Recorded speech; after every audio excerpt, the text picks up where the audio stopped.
Hello everybody, Anders here with a Throne and Liberty video. Today we are going to go over some things you should know if you're interested in trying out this game at launch. Big disclaimer, I do like this game, I will be playing this game, but I don't think this is MMO Jesus. That said, TL officially releases for global PC and console on the 1st of October. It is cross-platform but not cross-progression, so you cannot play on your console, then continue on PC and vice versa. You would need a different account. You don't need PlayStation Plus, so you can play completely with a controller on PC if you wish. Language support includes English, Spanish, French, German, Brazilian Portuguese, and Japanese for text. Audio is only localized for English, Korean, and Japanese. The Amazon version supports North and South America, Europe, Australia, New Zealand, and Japan as the only regions for this service. This means if you are outside of the supported region, you need to play the Korean version already released and already localized in English. Servers would still be in Korea, so your ping will vary. TL is a free-to-play game. However, if you want to play early, there is a 5-day head start starting today, for which you would need to buy an early access pack. There's 3 of these to choose from, with the base package going for $40 and up to $100 for the highest tier. If we break down the tiers, they all give the same amount of early access time, but the higher cost bundles offer additional rewards like skins and premium currency. These particular skins may or may not be sold in the future. There has been no direct confirmation as to either, as far as I know, so if you do like them, choose the tier that correlates to that skin. For example, if you like the Shadow Knight outfit, you would want to buy the deluxe tier. If you like the Radiant Spirit outfit, you would need to buy the ultimate tier. The higher tiers still give you all of the perks and skins from the lower tiers, so keep that in mind. Personally, I don't like any of these skins. They don't look that great to me. There are some nice skins that I've seen come out in Korea that I'll be saving my money for, and I'll show you some of these in the background here as we talk about the premium currency you get from some of these deluxe and ultimate tiers. The premium currency in this game is called Lucent. Lucent can be obtained by selling certain items in-game through the auction house or buying it with real money. The auction house is going to be strictly Lucent only. In a way, this allows you to sell the items you grind for and acquire Lucent that way without spending money, but this also means someone with money in real life can buy items they need instead of grinding and saving Lucent. As of the making of this video, Amazon Game Studios has not shown the rates of dollars or euros to Lucent. We'll know the exact rates later today. If you want, we can compare them to the rates from Korea so you can see how the global launch Lucent real money conversions compare to Korea. The reality of Lucent and the auction house in Throne of Liberty really boils down to a simple truth. Acquiring gear in this game is actually not that hard for most of the gear you're going to want. Some pieces will take some time, but outside of the Arc Boss items, most gear is attainable without spending money. Trading your gear, however, which is adding additional stat effects, is really where you will see a difference between someone who pays to win and someone who doesn't. If you want to spend as little as possible, your progression will be slower, but it won't necessarily affect your ability to play the game like everyone else. The last thing I want to mention about Lucent and how it interacts with the game is that the gear available for someone willing to pay to win is always going to be limited by what is being sold by players on the auction house. The auction house is server limited, meaning the economy for each server will be different depending on how active the players are on those servers. Any Lucent you obtain from selling items on the auction house, however, or buying outright with real money, is going to be account-wide and can be used on any one of your characters wherever they are. Any skins you buy or get from the early access bundles will be also account-wide, so you can use them on any character you have, no matter the server. This essentially means that if you want to run alts on other servers, you can create up to 3 characters. You can use those 2 other characters to feed Lucent to your main character. Now let's talk about guilds and how important they are. I've seen some players say the game is group focused and solo players won't have a chance, and at the same time I see players saying that the game is solo friendly, much like Black Desert Online. Both of these statements are extremely opposite opinions, but the truth kind of lies somewhere in the middle. Throne of Liberty is not as solo friendly as, say, BDO, which as a BDO player I like.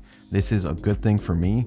Most players coming from BDO especially are playing Throne and Liberty for the group content, mainly PvP. I played TL in Korea at launch and had 2 significant experiences with guilds in that time. Now, I want to preface, the game has improved and fixed a lot of the issues and negative aspects of what I would call fundamental problems with this guild system, the main one being blobbing in servers, where one guild was controlling the entire server to the point that opposing guilds would just struggle to even contest. They just never had the numbers no matter what they did. This has gotten better with multiple changes over time. That's not to say that the guild alliance system we have right now is perfect, but with the amount of players we're going to have at launch, we should hopefully have some good PvP content for at least the next 2 months. All you really need to know is guilds are important in this game, but solo players don't necessarily have to go out of their way to participate within all guilds. The major ones will need you to have good attendance for wars and guild events, because the more numbers you have, the better chances you have to earn high ranks, occupy important riftstones, boonstones, and get better rewards for the entire guild. Sometimes this means you see some guilds asking you to take a week off from work for launch,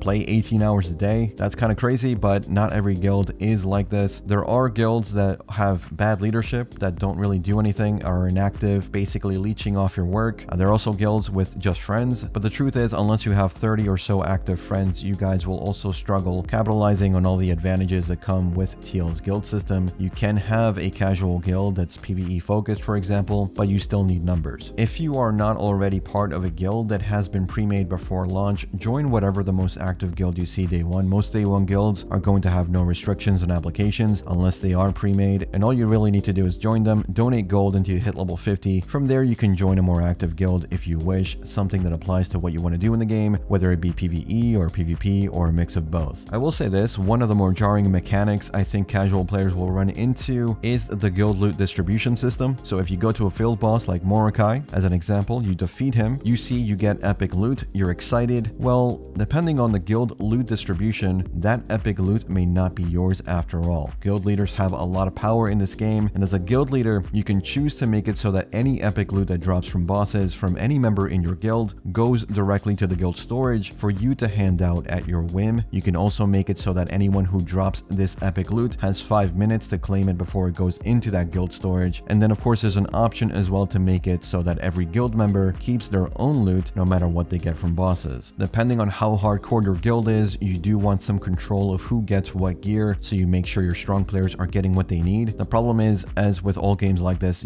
drama inevitably occurs, and then the player that was getting all the gear from the loot council, well, they decide to join the rival guild because they had a minor disagreement with someone in your guild. This actually happened in my KR guild 1 month after launch. But that's how it goes. I think that's completely fine when these things happen. I just don't think casual players will be aware enough that guild loot works that way, and if they join any random guild, the game doesn't do a great job explaining something that I think is very important for your progression. Let's briefly talk about the endgame loop. Global is going to be dripped content for the next few months. We will not have tier 2 gear until next year. Tier 2 dungeons are supposedly coming this December, but most of the content will have an accelerated release schedule compared to Korean launch. That said, the overall endgame structure revolves around getting geared to run tier 1 dungeons, to then farm enough to fully trade your gear with epics and your best in slot for your build. You do all of this basically to participate in all of the PvP content available to us at launch. The game really revolves around PvP in the endgame. Yes, you are PvEing a lot, but like in BDO, or at least like it used to be, the reason you farm for gear is to use it in PvP. In TL, each class makes up 2 weapons, and fully leveling both weapons will take some time. The game gives you enough resources to get you pretty far into investment for one weapon, but it is going to be tricky if you're someone that is unsure of what kind of playstyle you think you're going to like. SNS and GS, for example, is the tank role. GS and Dagger is more of a tanky assassin role. Bow and Staff are more ranged DPS. Bow Wand are great healers. SNS Wand are paladins. There's a lot of combinations to play, and kind of like BDO, with how many classes we have, how many specs we have within those classes, it is going to be daunting to choose just one set of weapons to main in this game. Dungeon run rewards are daily limited, so there are daily limits to what you can do in PvE essentially, so you still want to get geared enough to participate in PvP to have something to do. The loop at endgame is farming your dailies, attending your guild events, doing as many world bosses as you can while focusing on whichever build you want to go for. Hopefully you are in a guild that is doing the same as you, so you can continue improving together. We do have 3v3 uncapped arenas, open world PvP on timers for those looking to do some PvP outside of the GVG. If you just run PvE content in the endgame to keep farming for better gear, for future PvE content, new dungeons and raids, that is still absolutely viable and completely fine to do. Even though I think PvP is really the endgame,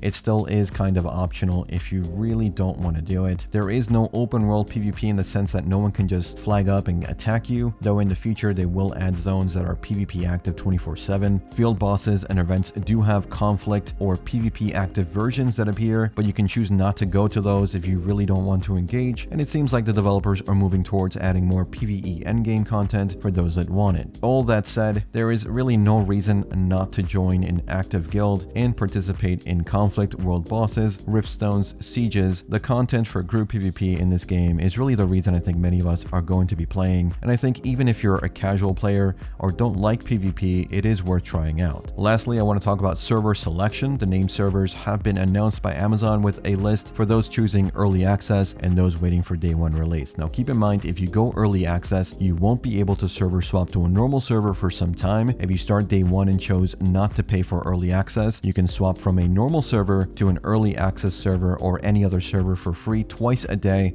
as long as those servers are not population capped. This is useful for those who have friends that started in early access but were not able to join them. A few more things I want to go over quickly before I leave you. Life skills are kind of non-existent at this point in time in Throne of Liberty. We do have cooking, which is good, and fishing, which is about as involved as fishing is in BDO. Not really that complex. We do have some amateur expeditions as well, which may lead to eventual player housing, but right now not much else is going on. Amateur expeditions are kind of the minigame you see in a lot of gacha games. You send out characters, in this case plushies you collect to gather materials for you, and you can set how long they take to come back. Honestly, the best thing you can do is wait till day one launch for this game. Spend no money. You don't really need to. Try the game for free, and you have content for at least a month. MMO launches are always a good time to try these types of games anyway, even if they end up dying in the future for whatever reason. That's all I wanted to talk about in this video. I will be playing TL in early access, and I will be covering more news regarding the game on the channel, including releasing leveling guides and class guides for the game. If you liked this video, sub, like, and share. Let me know what you think about the game. I especially want to hear from my BDO viewers. TL is a very different game, but do you think it looks interesting enough to try out, or is the combat a deal breaker? If so, let me know what weapon combinations you guys are thinking of playing. I myself, I'm going to be running Staff Dagger, so let me know in the comments. And as always, thanks for watching, thanks for listening. I'll see you all in the next one. Take care.